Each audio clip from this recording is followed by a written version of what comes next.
पुराणों और शास्त्रों की माने तो भगवान श्री हरि विष्णु और महादेव एक दूसरे के परम भक्त हैं। कहते हैं कि जो व्यक्ति महादेव को नहीं पूजता या महादेव को नहीं मानता, ऐसा व्यक्ति श्री हरि विष्णु का प्रिय नहीं हो सकता।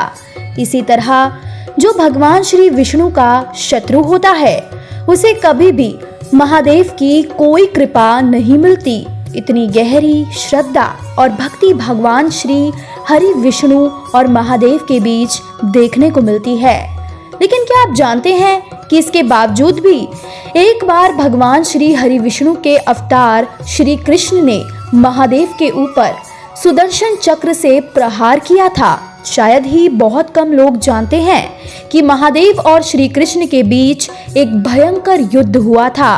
आज की इस वीडियो में हम आपको महादेव और श्री कृष्ण के बीच हुए इसी महासंग्राम के बारे में बताने वाले हैं। शास्त्रों के अनुसार भगवान श्री कृष्ण और महादेव के बीच युद्ध होने के पीछे एक पौराणिक कथा है, जिसके अनुसार राजा बलि के पुत्र वाणासुर ने महादेव की कठोर तपस्या कर उनसे सहस्त्र भुजाओं का वरदान प्राप्त किया, जिसकी वजह से वाणासुर अति शक्तिशाली हो गया और सभी देव, राक्षस व प्राणी उससे भयभीत होने लगे और कोई भी उससे युद्ध करने से डरने लगा था, जिस कारण वाणासुर को अपने बल और शक्ति का अभिमान होने लगा था।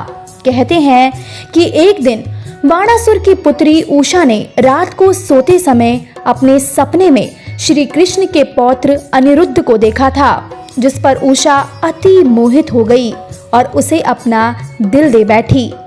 उसने अगले ही दिन अपने सपने के बारे में अपनी एक सहेली को बताया।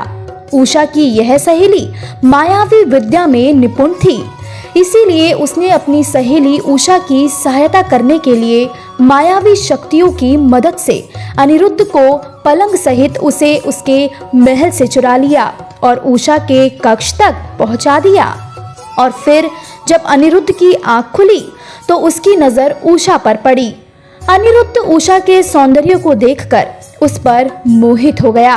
फिर जब वाणासुर को पता चला कि उसकी पुत्री उषा के कक्ष में कोई पुरुष है, तो वह अपने सैनिकों को लेकर उषा के कक्ष में पहुंचा, जहां उसने श्री कृष्ण के पौत्र अनिरुद्ध को देखा और वो अत्यधिक क्रोधित हो गया और क्रोध में आकर उसने अनिरुद्ध को युद्ध के लिए ललकारा। अनिरुद्ध भी युद्ध में अति निपुण था और जब वाणासुर व अनिरुद्ध के बीच युद्ध हुआ तो वाणासुर के सभी अस्त्र एक के बाद एक विफल होते चले गए, जिसके बाद वाणासुर ने नागपाश में अनिरुद्ध को बांधकर बंदी बना लिया। जब इस बात की जानकारी श्री कृष्ण को मिली तो वह भी क्रोधित हो गए और अपनी पूरी सेना को लेकर वाणासुर की राजधानी पहुँचे, जिसके बाद श्री कृष्ण और वाणासुर के बीच युद्ध होने लगा। जब वाणासुर को लगने लगा कि वह हार जाएगा तो वह भगवान महादेव का स्मरण करने लगा। वामासुर की प्रार्थना सुनकर महादेव उसके सम्मुख प्रकट हुए और वाणासुर की रक्षा करने के लिए महादेव ने भगवान श्री कृष्ण से युद्ध भूमि से लौट जाने को कहा।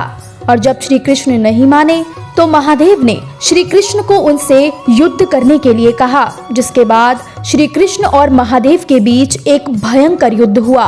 बहुत समय तक यह युद्ध चला और जब श्री कृष्ण को एहसास हुआ कि महादेव के होते हुए वह वाणासुर को नहीं हरा सकते, तो उन्होंने महादेव से हाथ जोड़कर प्रार्थना की कि वाणासुर का पराजित होना मेरे हाथों से लिखा है, लेकिन आपके रहते मैं अपना यह कार्य पूरा नहीं कर पाऊंगा।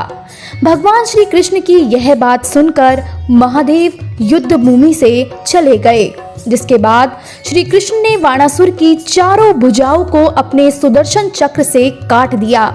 अपनी चारों भुजाओं को कटता देखकर वाणासुर का अभिमान भी चूर चूर हो गया और उसने श्री कृष्ण से अपने दुर्व्यवहार के लिए क्षमा मांगी और फिर अपनी पुत्री उषा का विवाह श्री कृष्ण के पौत्र अनिरुद्ध से कर दिया।